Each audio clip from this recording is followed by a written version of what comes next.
Some of you have been married for much longer than that, I know. But still, when we look back over the past 8 years, we realised how much has changed in our lives. It's an anniversary of some major events. 8 years since our wedding. 8 years since Daniela changed her name. 8 years since she moved to Northern Ireland. It's 8 years since we started living at the same address. But it's also an anniversary of some very minor things. It's 8 years of me readjusting the car seat every day. It's 8 years of me correctly hanging up my towel after a shower. It's 8 years of finding half-empty cups of cold coffee around the house.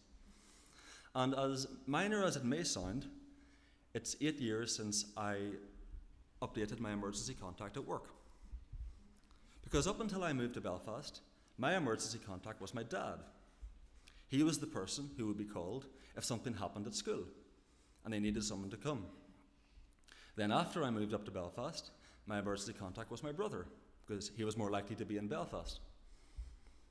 And then finally, and ever since, it's been my wife. We all have emergency contacts for school or for work or for uni. Even for parkrun, you need an emergency contact. You probably have one written on the back of your passport as well. There's certain medical conditions that you can have that require keeping your emergency contact on you 24/7. Your emergency contact might be a spouse, it might be a parent, an adult child, a sibling, maybe it's a friend or a neighbour. But we all need someone to call when something goes wrong. But who is your first contact, however, when things go really, really wrong? Who do you call when the world comes to an absolute stop and all hope is lost? When the doctor gives you that diagnosis? Or the police ring your doorbell at 2 a.m? Or when pain is keeping you awake all night, every night? Or where do you go and who do you call when the world doesn't necessarily stop, but it does just go grey? When everything going on doesn't necessarily feel like a disaster, but just yet another weight, and you no longer feel sadness because you're just too numb to feel anything? Who do you ask to help you when the person that you loved and trusted more than anyone betrays you, hurts you, or just ups and leaves? Who do you call when the guilt of your past actions, or maybe an all too current addiction, eats away at you, and you know that you can never tell anybody because they'd never look at you the same way again? We've all experienced, or are still experiencing, suffering, whether it's of the body, or of the mind, or of the soul. Our psalm that we're looking at tonight, Psalm 38, was written during a time of intense suffering. But my question to you tonight, however, isn't about the suffering itself, necessarily, but rather, where do you look? Where do you turn? Who do you call out to when you're suffering, really suffering? When your suffering doesn't stop?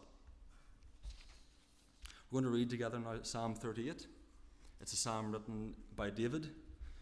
Bible scholars aren't sure exactly when in his life he wrote this. There's different theories, different debates, but what we do know is that David is going through some major suffering at this time. Let's read together. Psalm 38, a psalm of David. O Lord, rebuke me not in your anger, nor discipline me in your wrath. For your arrows have sunk into me, and your hand has come down on me. There is no soundness in my flesh because of your indignation. There is no health in my bones because of my sin.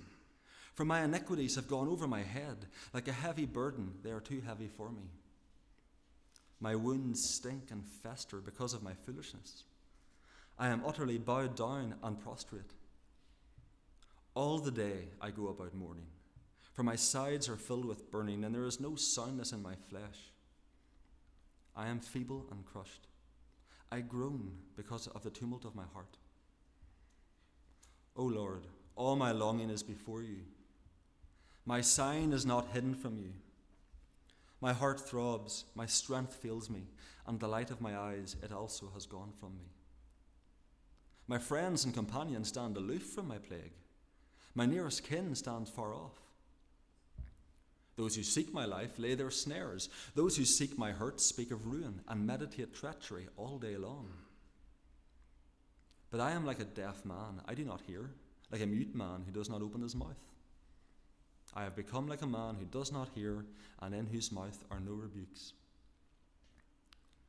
But for you, O Lord, do I wait.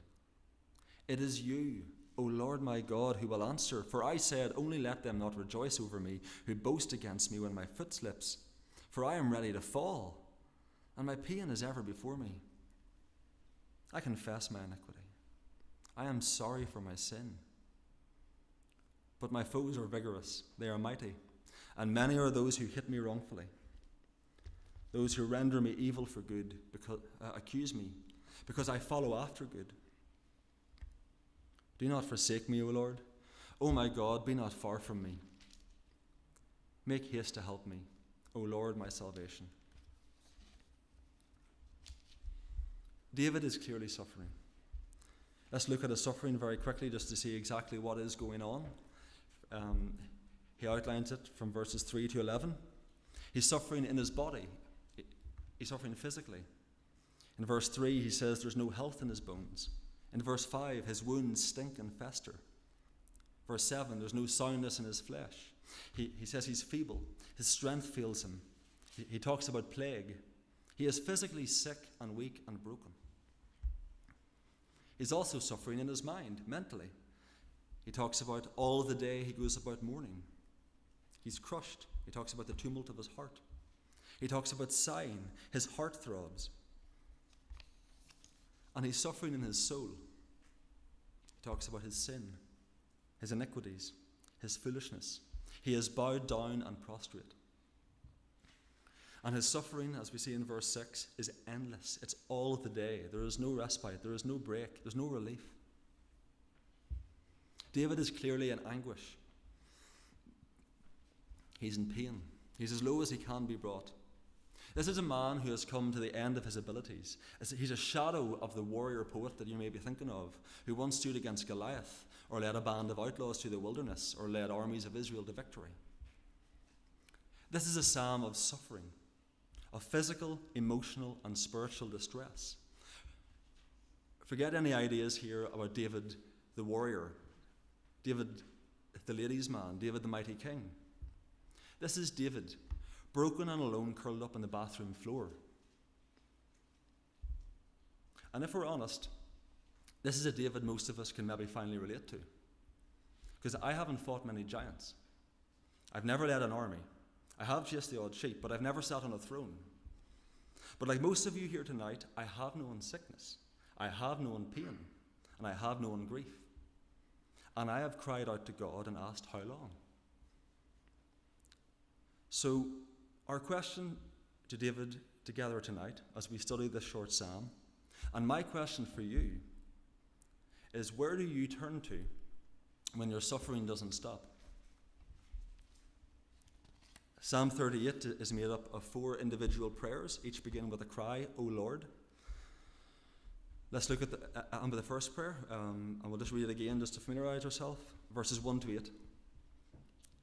O Lord, rebuke me not in your anger, nor discipline me in your wrath. For your arrows have sunk into me, and your hand has come down on me. There is no soundness in my flesh because of your indignation. There is no health in my bones because of my sin. For my iniquities have gone over my head. Like a heavy burden, they are too heavy for me. My wounds stink and fester because of my foolishness. I am utterly bowed down and prostrate. All the day I go about mourning. For my sides are filled with burning. There is no soundness in my flesh. I am feeble and crushed. I groan because of the tumult of my heart.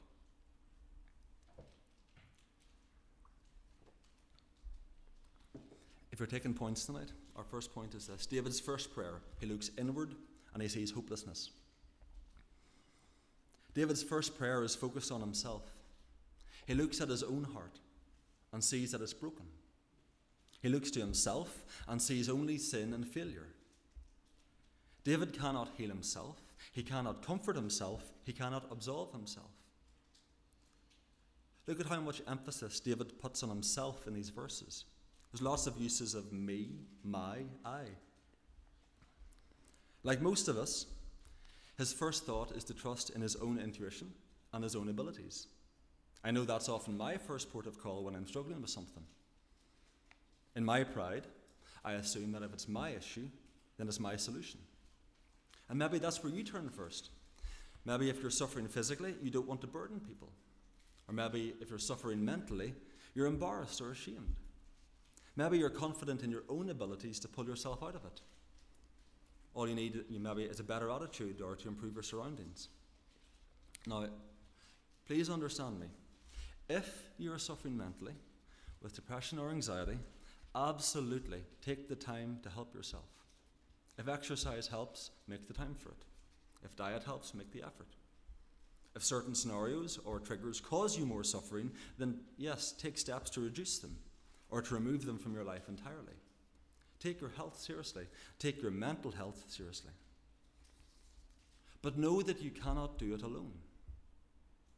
And if you're suffering in your soul, like David, if you're battling with guilt and the shame of sin, then know that you cannot heal yourself. The Bible makes it very clear that everyone, you, me, everyone here tonight, is broken by sin. In Psalm 14 we read that there is none who does good, not even one. In Romans 3:32, Paul tells us that all have sinned and fallen short of the glory of God. There is no person here tonight who is untouched by sin. Sin corrupts, it damages, it breaks, it destroys. Psalm 51 tells us that I was brought forth in sin, and in sin did my mother conceive me. Sin has been a part of your life since you existed. Sin is not the individual wrong actions that you or I may have done. Sin, singular, is the corrupting nature that causes you to desire and commit these actions. Some of you, I met my dog, Bobby. Bobby was a golden retriever. Golden retrievers were bred in the 1800s in Scotland for hunting. Specifically, they were bred to be able to retrieve shot down birds from both the highlands and also from lochs and from rivers and from ponds. And as a result, they are an active breed of dog. They love wide open spaces, they love running, and they love swimming. So when we would take Bobby out for a walk in the town or around the development, she'd be very quiet. She was quite subdued, sometimes a bit bored. If you had to keep her in a small space, she wasn't happy.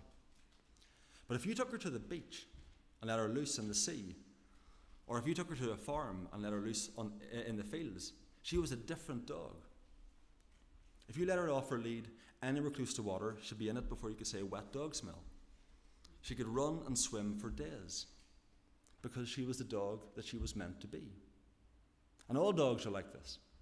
If you see a collie running in the fields, or you see a beagle following the scent, or a terrier digging a hole, or a pug being absolutely useless, then you're seeing them in the environment for which they were meant. But if you force them to live in a situation that doesn't fit their breed, they won't thrive. Something is wrong with them. We were not made to have sin. We are not designed for sin. We were made to know God, to enjoy Him, to glorify Him, to be in His presence always. Ecclesiastes 3 tells us that God has put eternity into man's heart. In Psalm 16 we read that in His presence there's fullness of joy. At His right hand are pleasures forevermore. But sin is rebellion against God's perfect goodness. And so your sin will cause suffering simply by its nature. Your sin is separating you from the only true source of love and of joy and of peace that there is.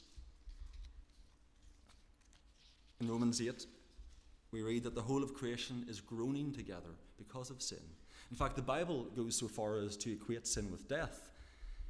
In Ephesians chapter 2, we read that we're dead in trespasses and sin in which we walk, following the course of this world, following the prince of the power of the air, the spirit that is now at work in the sons of disobedience, among whom we all once lived in the passions of our flesh, carrying out the desires of the flesh and the mind, and were by nature children of wrath, like the rest of mankind. Now, please understand me. I'm not saying that if you're suffering tonight, it is necessarily because you did a specific sin. And if you simply stop sinning, then you'll stop suffering. In fact, Jesus Himself specifically said that that was not the case. But every part of our existence has been polluted by sin. Our very hearts are corrupted by sin, and our relationship with our Maker is broken by sin. So you cannot consider suffering without first considering sin. You cannot consider yourself without first considering sin. And if you look into your own heart, you will find brokenness. Whatever comfort or peace you find of your own abilities will be short-lived. We cannot save ourselves from sin. In fact, Jeremiah 17 tells us that the heart is deceitful above all things and beyond cure. If you look for hope within, then, like King Belshazzar in the book of Daniel, and like David in this psalm tonight, you will find yourself weighed, measured, and found wanting. I don't know what form your suffering takes. I don't know what sickness or injury is causing you pain. I don't know how often you suffer from panic attacks. I don't know the depths of emotion that your depression has brought you to. But I do know that if you have not dealt with your sin, then any other relief or cure you may find will never heal a guilty soul. David looks inward and finds only hopelessness. And then David raises his second prayer. Let's read again together. Back to verse 9.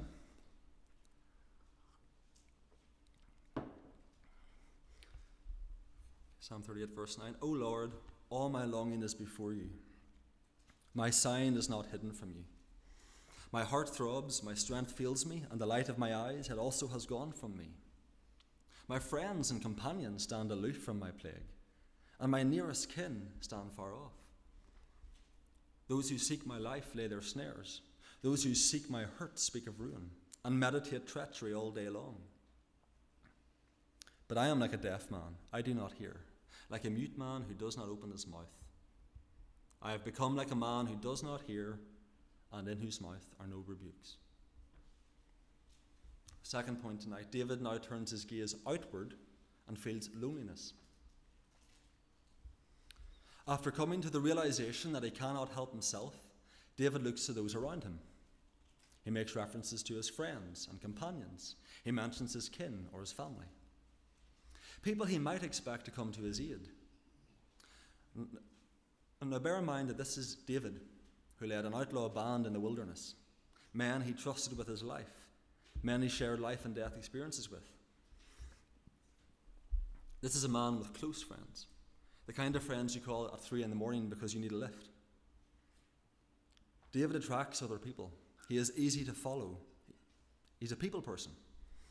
I've recently finished reading through the books of Samuel in my own quiet time. And one of the things that really jumps out about David is how much everyone he interacts with is immediately influenced by David. He touches lives around him. So when he talks about his friends and his companions here, he's not talking about work colleagues or about people who he says hello to but can't quite remember their name. We're talking about real close friends. And even now, as David turns to them for help, he finds that they fall short. It would be impossible for us tonight to talk about suffering without mentioning the book of Job. Job is famous for his suffering, possibly more so than anyone else in all of history. And he looked to his family and friends for help, and this is what he had to say in Job 19. My brothers are far from me, and those who knew me are wholly estranged from me. My relatives have failed me. My close friends have forgotten me. The guests in my house and my maidservants count me as a stranger. I have become a foreigner in their eyes. I call to my servant, but he gives me no answer. I must plead with him with my mouth for mercy. My breath is strange to my wife. I am a stench to the children of my own mother. Even young children despise me. When I rise, they talk against me. All my intimate friends abhor me, and those whom I loved have turned against me. And as David looks outward, he not only sees friends and family against him, he also sees people who are actively working against him. In his case, they are his actual literal enemies, people seeking his life, people trying to ensnare him. David would have been no stranger to battle, to combat, and to risk of death. He was a warrior king, after all. In fact, the people of Israel sang about him that he had killed tens of thousands.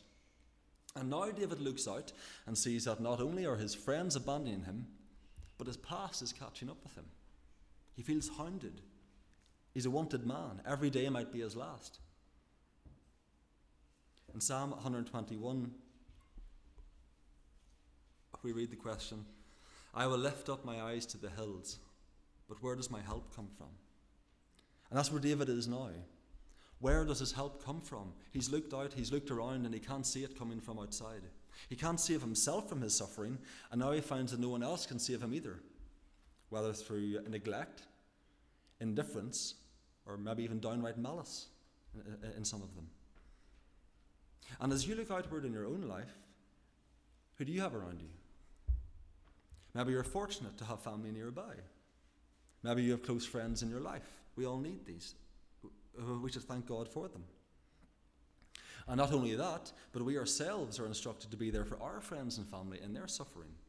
For example, in Galatians 6, we're told to bear one another's burdens and so fulfill the law of Christ. And in Philippians 2, we're reminded to let each of you look not only to his own interests, but also to the interests of others. If you are suffering physically, absolutely look to your friends and family for help. And if you are suffering mentally, you need someone to be completely open and to be completely honest with to help share the burden. But family and friends can only do so much. And the one thing that they cannot do is help you deal with your sin. As David suffers in despair at the weight of his sin and his guilt, he sees that those around him are unable to help because ultimately they aren't any different from him. We read that they stand aloof, they stand far off, they lay snares, they meditate treachery. They're all just as sinful as he is. When writing about this psalm, C.H. Spurgeon said, "In times of deep soul trouble, even the most affectionate friends cannot enter into the sufferer's case. Your friends cannot save you from your sin. Your family cannot save you from your sin. The pastor, the elders cannot save you from your sin. No matter what promises you hear, there is no one on this earth that can address the sin in your heart. So if, like David, you've looked inward and found hopelessness, then, like David, if you look outward, you will only find loneliness." And so David raises his third prayer in verse 15. Let's read together. Down to verse 15. "But for you, O Lord, do I wait. It is you, O Lord my God, who will answer. For I said, only let them not rejoice over me, who boast against me when my foot slips. For I am ready to fall, and my pain is ever before me. I confess my iniquity. I am sorry for my sin. But my foes are vigorous, they are mighty, and many are those who hate me wrongfully. Those who render me evil for good accuse me, because I follow after good." David now looks upward and finds forgiveness. He waits, in verse 15, knowing God will answer. David has faith that God can and will deliver him from his suffering, even if he doesn't see any visible change immediately. Note that he doesn't say, "On your deliverance I will wait," or "On your healing I will wait." He isn't trusting in God's actions. His trust isn't dependent upon God's response. He simply states, "For you, O Lord, do I wait." C.S. Lewis wrote that genuine prayer must be directed not to what we think God is, but to whom God knows himself to be. My prayer for you tonight is that you look upward. You look to God, and you look for him as he is, to answer your prayer as he knows best. David looks to God in faith. Look at his absolute trust in God's goodness. It is you, O Lord, who will answer, not might answer, will answer. And then in verse 18, David confesses his sin. He acknowledges his physical suffering. In the previous verse, he says, "I am ready to fall. My pain is ever before me." But as he looks at a holy God, he is moved not to ask for healing, but to repent of his sin and ask for forgiveness. And then in light of God's forgiveness, he rejects his sinful ways, and in verse 20 he chooses to follow after God. If you look inward you will see your sin. If you look outward, you will see that there is no earthly solution to your sin. And so tonight I ask you to look to Christ. Look at the Son of God hanging on the cross at Calvary, rejected, despised, and forsaken, taking the full weight of your sin and your shame upon himself, taking the wrath and anger of his Father in your place. Look at Christ in Philippians chapter 2, verses 6 to 8, who, though he was in the form of God, did not count equality with God a thing to be grasped, but emptied himself, by taking the form of a servant, being born in the likeness of men, and being found in human form, he humbled himself by becoming obedient to the point of death, even death on a cross. Look at Christ in Isaiah 53, verse 5, who was pierced for our transgressions, who was crushed for our iniquities, whose chastisement brings us peace, with whose wounds we are healed. Look at Christ in 2 Corinthians 5:21, who was made to be sin, who knew no sin, that we might be made the righteousness of God in him. Look to Christ in John 3, verse 14, who was lifted up so that whoever believes in him may have eternal life. David's third prayer is one of hope. It's one of reassurance, because he's no longer focusing on himself or on others, but on the Saviour. And now finally David raises his fourth and final prayer. Let's look at verse 21. Do not forsake me, O Lord. O my God, be not far from me. Make haste to help me, O Lord, my salvation. David looks forwards and he has confidence. David finishes the psalm with a final cry to God. See how at least some of his suffering is still present? He specifically asks God for help. But notice the difference in his cry now compared to the beginning of the psalm. At the beginning, he felt God's wrath. He knew God's discipline. Now he calls him, O Lord, my salvation. At the beginning, he dreads God's presence. He writes about the arrows of God and the hand of God. He begs God to take them all away. Now, God's presence is all that he wants. I can't tell you how or even if your physical or mental suffering will end. I pray that it does.